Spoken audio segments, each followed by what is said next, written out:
Bonjour tout le monde, bienvenue à cette capsule de confinement 101.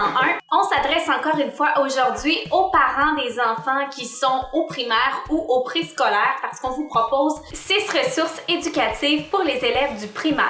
La première ressource qu'on vous propose, vous en avez certainement entendu parler, ça a été annoncé cette semaine par le ministère de l'Éducation et de l'Enseignement supérieur. C'est la plateforme L'École ouverte qui propose plusieurs activités et plusieurs ressources pour les élèves allant du préscolaire jusqu'à la formation professionnelle. Alors sur cette plateforme, vous retrouvez bien sûr toutes les ressources selon le niveau scolaire auquel vos enfants se trouvent. Vous avez une liste des matières que vous pouvez aller consulter. Si vous ne savez pas trop par où commencer, quel genre d'horaire vous pouvez donner à votre enfant, il y a également à chaque semaine un menu éducatif qui est créé par le ministère et qui est déposé sur le site. Et ils ont créé un modèle d'horaire que vous pouvez suivre ou que vous pouvez également adapter à votre réalité à la maison. Et il n'y a pas seulement des ressources éducatives, il y a également des jeux, des vidéos, des capsules. Alors c'est vraiment très complet comme site internet. La deuxième ressource éducative qu'on vous propose se retrouve sur le site internet des éditions Pasta. Si vous voulez travailler plus particulièrement la lecture avec votre enfant, il y a sur leur site internet une panoplie d'ateliers de lecture et des échantillons gratuits ont été mis disponibles. Encore une fois, vous pouvez sélectionner le cycle et le niveau auquel se trouve votre enfant et vous pouvez aller télécharger des échantillons gratuits. Ils ont plusieurs matériels qui sont utilisés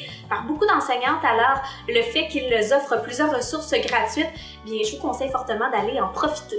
La troisième ressource éducative qu'on vous propose pour les élèves du primaire, c'est une ressource mathématique et c'est un site internet qui s'appelle Mathlibre. Sur ce site européen se retrouvent plusieurs exercices. Vous pouvez également y aller par le choix des concepts et des notions mathématiques. Alors, en sélectionnant par exemple les fractions, vous avez toujours une petite section qui donne des informations sur le savoir à acquérir et ensuite, vous avez plusieurs exercices gratuits que vous pouvez faire à votre enfant. Par contre, comme vous pouvez le voir, c'est peut-être un site qui est un peu moins attrayant visuellement et où les informations peuvent paraître lourdes pour un enfant. Alors, si vous utilisez cette ressource, je vous conseille fortement d'accompagner votre enfant dans la réalisation des activités. La quatrième ressource, c'est également une ressource en mathématiques et c'est une ressource qui est utilisée par beaucoup d'enseignantes dans de nombreuses écoles. Ça s'appelle NetMath. Sur NetMath, c'est un site qui est très interactif et où les enfants peuvent jouer à des jeux tout en apprenant les mathématiques et tout en se pratiquant surtout. Vous avez simplement à vous créer un compte, à vous inscrire et par la suite,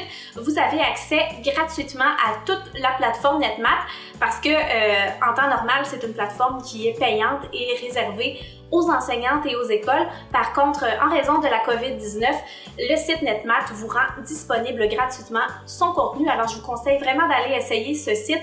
Les enfants, la plupart du temps, adorent aller travailler sur NetMath et c'est une façon différente de travailler les mathématiques. La cinquième ressource que je vous propose, c'est également un incontournable dans le monde de l'éducation, surtout si vous êtes parent, c'est d'aller vous inscrire sur le site de Alloprof, mais sur la section parents. En vous inscrivant, vous pouvez recevoir des courriels adaptés à vos besoins. Alors, quand vous vous inscrivez, vous avez également à noter l'âge et le niveau scolaire de votre enfant et par la suite, Alloprof Parents vous envoie régulièrement des informations en lien avec vos besoins. Vous pouvez aller consulter toutes les ressources qui sont disponibles sur leur site en tout temps. Il y a également de l'assistance à distance qui est disponible pour vos enfants et même pour vous. Et si vous allez cliquer sur un onglet dans la section Notions scolaires, vous allez directement avoir accès au site web d'Alloprof et là-dessus, il y a plusieurs ressources disponibles, que ce soit pour vous aider à mieux expliquer une certaine notion, une certaine matière à vos enfants. Il y a également des jeux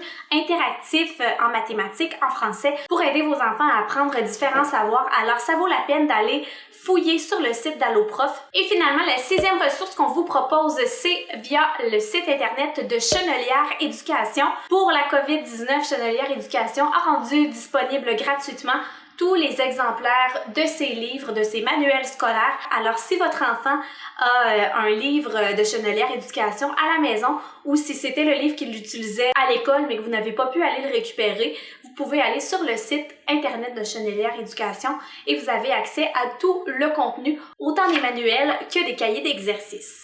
Ça fait le tour des 6 ressources éducatives pour les jeunes du primaire, en espérant que cette capsule vous aura permis de mieux organiser vos journées avec vos enfants et de vous outiller davantage sur les différentes ressources et les outils que vous avez à votre disposition sur Internet pour poursuivre le cheminement éducatif de votre enfant. Je vous rappelle encore une fois que toutes les ressources que j'ai mentionnées se retrouvent dans la description de la vidéo.